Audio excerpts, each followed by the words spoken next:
संसद का बजट सत्र शुरू होने वाला है और बजट सत्र से पहले जिस तरह से परंपरा रही है, मीडिया के सामने आकर के प्रधानमंत्री वो ब्रीफिंग करते हैं, देश को बताते हैं कि किन मुद्दों पर चर्चा होगी, किस तरीके से संसद चलेगा।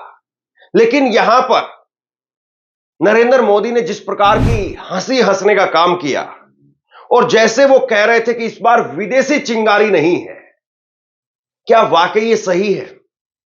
महाकुंभ में जिस तरीके से हादसा हुआ और उसके बाद में बहुत सारे सवाल ज्यों के त्यों खड़े हुए हैं और मैं आपको इसी खबर में एक क्लिप दिखाने वाला हूं जिसमें आप देखिए कि टीवी 9 के रिपोर्टर को कैसे धक्के मार करके बाहर निकाला जा रहा है और ये पुलिस प्रशासन के लोग ये कर रहे हैं।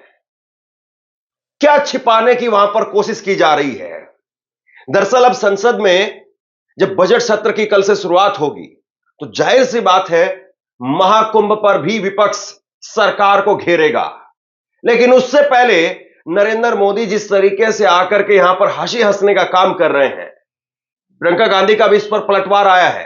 अखिलेश यादव उनका भी एक बयान निकल करके सामने आया है कि साजिश नहीं, यह सीधे तौर पर सरकार की फेलियर है। उस पर भी बात करेंगे, लेकिन सबसे पहले आप ये जरा नरेंद्र मोदी का बयान देखिए। नरेंद्र मोदी क्या कह रहे हैं? और वैसे इसी खबर में मैं आपको बागेश्वर बाबा, वो धीरेंद्र शास्त्री, उनको भी सुनाने वाला हूं। वो कह रहे हैं कि यहां पर लोग मरे नहीं हैं, मोक्ष को प्राप्त हो गए हैं। इससे बेशर्म और कुछ नहीं हो सकता है। लेकिन नरेंद्र मोदी ने क्या कहा है, पहले वो देखिए आप। नरेंद्र मोदी ने कहा, आपने देखा होगा शायद 2014 से लेकर के अब तक यह पहला संसद सत्र है जिससे 1 या 2 दिन पहले कोई विदेशी चिंगारी, विदेशी हस्तक्षेप नहीं दिखी, जिससे किसी विदेशी ताकत ने आग न लगाने की कोशिश की हो। मैंने हर बजट सत्र से पहले यह देखा है, हमारे देश में कई लोग इन चिंगारियों को हवा देने में कोई कसर नहीं छोड़ते हैं। अब कमाल की बात है, विदेशी चिंगारी की बात कह करके क्या आप अपनी जिम्मेदारी से पल्ला झाड़ रहे हैं यहां पर, या महाकुंभ पर सुलगते हुए सवालों का आप जवाब नहीं देना चाह रहे हैं? एक एक करके सिलसिलेवार से बात करते हैं, लेकिन पहले प्रधानमंत्री को सुनिए। साथियों, आज एक बात आपने जरूर नोट की होगी, मीडिया के लोगों ने तो जरूर करनी चाहिए।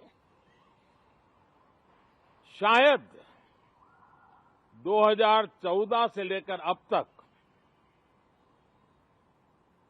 शायद ये पहला पार्लियामेंट का सत्र है कि जिसके 1-2 दिन पहले कोई विदेशी चिंगारी नहीं प्रगटी है। विदेश में से आग लगाने की कोशिश रही हुई है। 10 साल से, 14 से देख रहा हूं, हर सत्र के पहले शरारत करने के लिए लोग तैयार बैठते थे और यहां उसको हवा देने वालों की तो कमी नहीं है। ये पहला सत्र मैं पिछले 10 साल के बाद देख रहा हूं कि जिसमें किसी भी विदेशी कोने से कोई चिंगारी नहीं हुई। साथियों, बहुत बहुत धन्यवाद। क्या ही कहा जाए, मतलब यहां पर ऐसी हंसी, देश में अभी भी बहुत सारे लोग ऐसे हैं अलग अलग राज्यों में, ये किसी एक जगह की पर्टिकुलर बात नहीं है। महाकुंभ के अंदर देश भर से श्रद्धालु आए थे, बहुत सारे लोग। अभी भी अगर आप सोशल मीडिया पर जाएंगे, कम से कम आपको 1000-1500 लोगों की वो पोस्ट मिल जाएंगी। और ये मैं बहुत कम आंकड़ा बता रहा हूं आपको। जो लोग ढूंढ रहे हैं कि मेरे माता नहीं मिल रही है, मेरे पिता नहीं मिल रहे हैं, मेरी बुआ गायब है, मेरी भांजी गायब है, पता ही नहीं है लोगों को। लेकिन क्या ही कहा जाए, नरेंद्र मोदी यहां पर विदेशी छवि की बात कर रहे हैं, विदेशी चिंगारी की बात कर रहे हैं। प्रियंका गांधी ने क्या कहा, इस पर जरा सुनिए। कि विदेशी ताकतों के इशारे पर जो है विपक्ष हमले करता था हर बार। इस बार कोई चिंगारी नहीं फूटी के पहले, ये कह रहे थे। देखा कुछ तो कहना ही है उन्हें जी, तो ये सब कहेंगे। तो आपको लगता है सिर्फ ध्यान भटकाने के लिए है? वो हमेशा यही करते हैं, जनता की जो इश्यूज हैं उनके बारे में बात नहीं करते, जवाब नहीं देते। आपने पिछला सेशन देखा, चर्चा ही नहीं की। इस बार बजट सत्र से मैम क्या बजट तो प्रियंका गांधी कह रही कि जनता के मुद्दों पर तो बात करते ही नहीं है, जनता के मुद्दों पर तो बात होती नहीं है। कल बजट सत्र आएगा और बजट सत्र में सरकार क्या लेकर के आती है, क्या इस बार आम लोगों को राहत मिलेगी नहीं मिलेगी, वो सारे सवाल अभी बाकी हैं। लेकिन उससे पहले एक जरा खबर मैं आपको दिखा देता हूं। आप ये देखिए, TV9 भारतवर्ष उन्होंने खुद से ट्वीट किया, अभी 12:56 पर 31 जनवरी को ट्वीट किया और क्या लिखा है। TV9 भारतवर्ष के संवाददाता विपिन चौबे और इनको गिरफ्तार करने की धमकी, महाकुंभ हादसे में पीड़ितों से बात करने से रोका गया। देखिए आज मीडिया की यह हालत हो गई है और यह हालत क्यों हुई है, कैसे हुई, सब जानते हैं। TV9 भारतवर्ष वो खुद से ट्वीट कर रहा है और वो कह रहा है कि हमारे संवाददाताओं को गिरफ्तार करने की धमकी दी जा रही है, हमारे संवाददाताओं को लोगों से बात करने से रोका जा रहा है। यह क्यों हो रहा है, सुन लीजिए। और अंदर वो स्वास्थ्य विभाग के अधिकारी जो मुझे धक्के मारकर बाहर निकाल रहे हैं क्योंकि वो सच नहीं दिखाना चाहते। पुलिस विभाग का वो दरोगा मुंह पे मास्क लगाए हमें धक्के मारा था, हमें हाथ पकड़ के खींच रहा था। अब मैं बाहर बुला रहा हूं तो वो बाहर आने को तैयार नहीं है, अपना नाम नहीं बता रहा है, अपना बैच नहीं दिखा रहा है। और ये 3-3 पुलिसकर्मी यहां भी खड़े। भैया क्या नाम था उस दरोगा का जिसने हमें धमकी दी, क्या नाम था उसका, जरा बताइए। लाइव कैमरे पर कैसे जो है वो धक्का दिया जा रहा है, लाइव कैमरे पर धक्का देकर के कैसे हटाया जा रहा है। देखिए साहब, कमाल की बात है ना। क्या है ऐसा महाकुंभ के अंदर जिसको छिपाने की कोशिश हो रही है? क्या ऐसा वहां पर है जो बाहर आ जाएगा तो बवाल मच जाएगा? और सबसे बड़ी बात यह है महाकुंभ को लेकर के, जब नरेंद्र मोदी कल ही ये ज्ञान दे रहे, मैंने कल ही आपको एक खबर दिखाई थी, जब वो ज्ञान दे रहे थे, नरेंद्र मोदी ने कहा कि जब पंडित नेहरू प्रधानमंत्री थे तो वो एक बार कुंभ मेले में आए थे, तब अव्यवस्था के कारण कुंभ में भगदड़ मच गई थी, हजारों लोग कुचल करके मारे गए थे। कायदे से 400 वो आंकड़ा है, लेकिन मोदी जी हजारों बता रहे हैं। लेकिन पंडित नेहरू पर कोई दाग न लग जाए, इसीलिए उस समय मीडिया ने खबर नहीं दिखाई थी। उस समय की मीडिया को समर्थन देने का, सपोर्ट करने का काम नरेंद्र मोदी कर रहे थे और आज उनकी समय की मीडिया को गिरफ्तार करने की धमकी दी जा रही है। बताइए कौन सा अमृतकाल है और कौन सी यहां पर जो है वो परंपरा का निर्वहन किया जा रहा है। बागेश्वर बाबा का एक बेहद शर्मनाक, मैं कहूंगा घटिया बयान वो निकल करके सामने आया है। वो मरे नहीं हैं, उनको मोक्ष मिला है। महाकुंभ में भगदड़ पर बोले बाबा बागेश्वर। मैं पूरा बयान तो आपको नहीं सुना पाऊंगा, छोटा सा एक चंक सुनाऊंगा आपको। बागेश्वर वाले धीरेन्द्र शास्त्री ने कहा कि उन्होंने कहा कि इतने महात्मा साधु, दरअसल ये जो वीडियो है इसमें ये बता रहे हैं कि किसी वामपंथी मित्र ने, इनके वामपंथी मित्र ने इनको फोन किया और वामपंथी मित्र ने फोन करके कहा कि भाई यहां पर तो इतने साधु संत थे, इतने लोग यहां पर थे, इतने धर्मात्मा यहां पर थे, आप खुद पर्ची खोलने वाले आदमी हो, पर्ची खोल करके बता देते हो कि क्या होने वाला क्या नहीं होने वाला है। तो ये कुंभ के अंदर भगदड़ मचने वाली है, ये कोई नहीं देख पाया क्या? ये किस्सा था। तो वो कह रहे हैं कि यहां पर इतने महात्मा साधु, इतने जपी तपी, फिर भी इस घटना पर आपका क्या विचार है? हमने कहा कि देश में प्रतिदिन लोग मर रहे हैं। धीरेन्द्र शास्त्री जो कह रहे हैं कि प्रतिदिन लोग मर रहे हैं, करोड़ों में लोग मर रहे हैं, कुछ दवा के बिना मर रहे हैं, कुछ स्वास्थ्य व्यवस्था के बिना मर रहे हैं, कुछ हार्ट अटैक से मर रहे हैं। निश्चित रूप से ये जो घटना हुई है वो निंदनीय है, बहुत विचित्र हुई है। लेकिन एक बात बताएं, ये महाप्रयाग है, मृत्यु सबकी आनी है, एक दिन सबको मरना है। पर कोई गंगा के किनारे मरेगा तो मरेगा नहीं, वो मोक्ष पाएगा। बोले ये महाप्रयाग है, मृत्यु सबकी आनी है, एक दिन मरना सबको है, पर कोई गंगा के किनारे मरेगा तो वो मरेगा नहीं, मोक्ष पाएगा। अब इनके हिसाब से वो मरे नहीं है, इनके हिसाब से उन लोगों को मोक्ष मिला है। आगे इन्होंने क्या कहा सुनिए, यहां जो मरे हैं वो मरे नहीं हैं, कोई असमय चले जाते हैं तो दुख होता है, पर जाना सबको है, ये तय बात है। 20 साल बाद कोई जाएगा, कोई 30 साल बाद जाएगा, हमें भी जाना है, तुम्हें भी जाना है। वो असमय चले गए, इस बात का दुख है, लेकिन उनकी मृत्यु नहीं हुई है। सच कहें तो उनको मोक्ष मिला है। ये बात तय है कि कोई 20 साल बाद जाएगा, कोई 30 साल बाद जाएगा, हमें भी जाना, तुम्हें भी जाना। वो असमय चले गए तो इस बात का दुख है, लेकिन उनकी मृत्यु नहीं हुई है। सच कहें उनको मोक्ष मिला।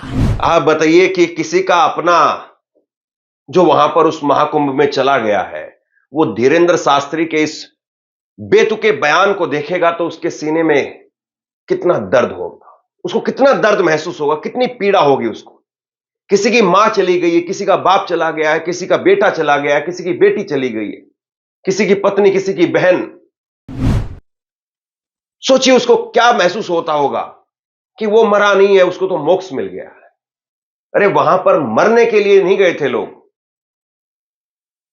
लेकिन अखिलेश यादव आज सामने आए और अखिलेश यादव ने कहा कि कुंभ के अंदर कोई साजिश नहीं है, अभी भी लोग फंसे हुए हैं, सरकार पहले उनको बचाने का काम करे। बजट की बात तो बाद में होगी। ये सत्र और आज का दिन कुंभ में जिन लोगों की जान गई है उनके शांति के लिए जरूर बात रखी जाए। और दूसरा, उत्तर प्रदेश की सरकार, उनके मुख्यमंत्री नैतिक रूप से तो जा चुके हैं, राजनीतिक रूप से कब जाएंगे ये बड़ा सवाल है। जिन लोगों की जान गई है भगदड़ में, सरकार संख्या छिपा रही है और सरकार इसलिए संख्या छिपा रही है क्योंकि उन्हें मुआवजा न देना पड़े। पहले हमारा ध्यान इसी पर है, जो खोए हुए लोग हैं उनकी सही जानकारी दे, सरकार सूची दे, शव का पूरा इंतज़ाम करे, उन्हें पहुंचाने से लेकर के उनके घर परिवार को जल्दी से जल्दी जानकारी और सूचना देनी चाहिए। सर, आपके अनुसार देखिए, मैं दरअसल ऐसा लग रहा है कि पूरी कोशिश ये है कि किसी न किसी तरीके से इस पूरे घटनाक्रम को साजिश करार कर दे दिया जाए, साजिश कह करके इससे खारिज कर दिया जाए कि नहीं ये तो किसी ने साजिश कर दी थी, इसमें कोई मुसलमान एंगल ले आया जाए, इसमें कोई विपक्षी नेताओं का एंगल ले आया जाए और इस बात को रफा दफा कर दिया जाए। लेकिन क्या वाकई इतने लोगों की मौत को भुला दिया जाएगा? अखिलेश यादव ने यहां पर कहा है कि जितने भी लोग फंसे हुए हैं उनको आप डीजल पेट्रोल दीजिए। वो एक जिम्मेदार विपक्ष की यहां पर अपनी भूमिका निभा रहे हैं कि आप किस तरीके से कुंभ को चलाएंगे।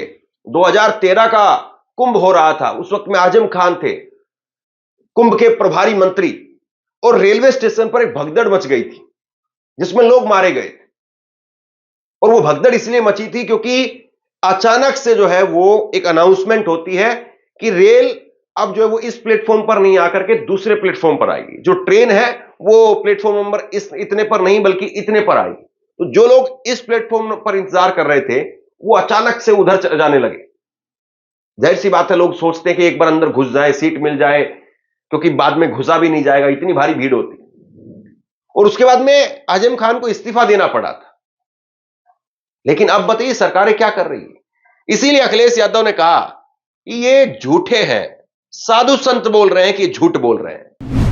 सरकार की जिम्मेदारी थी। सदन में उठाएंगे इस मामले को, चर्चा की मांग कर रहे हैं। कोई साजिश नहीं है, सरकार अपनी नाकामी छिपा रही है। और सबसे बड़ी बात है, जो अभी भी लोग फंसे हैं सड़कों पर, उनका इंतजाम करें, डीजल पेट्रोल का इंतजाम करें, उन्हें सुरक्षित पहुंचाने का इंतजाम करें। जब आपने प्रचार इतना किया तो इंतजाम क्या किया? अब तो साधु संत भी कहने लगे आप झूठे हैं। कुछ लोग खुल करके कह रहे हैं, कुछ लोग कह नहीं पा रहे हैं। सोचिए, मुख्यमंत्री को अगर साधु संत कहने लगे झूठे, और इससे ज्यादा नैतिक हार क्या हो सकती है? अब सबसे बड़ा सवाल यही है कि जब संसद सत्र की कल से शुरुआत होगी तो संसद में सरकार इसको कैसे जो है काउंटर करेगी। विपक्ष लगातार जो है वो महाकुंभ के मुद्दे पर सरकार को घेर रहा है, सवाल भी पूछ रहा है, उनकी तैयारियों पर भी सवाल उठा रहा है। अब सरकार कल इस पर बात भी करेगी या पूरी तरह से वही दिखाई देगा कि 5 मिनट संसद चलेगी और उसके बाद में स्थगित? क्या यही होगा फिर? और क्या इससे वहां के हालात वाकई सुधरेंगे? वहां पर जो लोग मारे गए हैं, क्या वो लोग वापसी आ सकते हैं? या अभी भी जो स्नान बाकी हैं, कई स्नान अभी भी बाकी हैं, कई दिनों का अभी कुंभ बाकी है, तो उसके लिए क्या व्यवस्थाएं चुस्त की जा रही हैं? सवाल इस बात का है। आप क्या सोचते हैं नीचे कमेंट बॉक्स में लिख करके जरूर बताइए। इस वीडियो को शेयर कीजिए और इसी तरह की तमाम खबरों के लिए ऑनलाइन न्यूज इंडिया को सब्सक्राइब कीजिए। आपका बहुत बहुत धन्यवाद।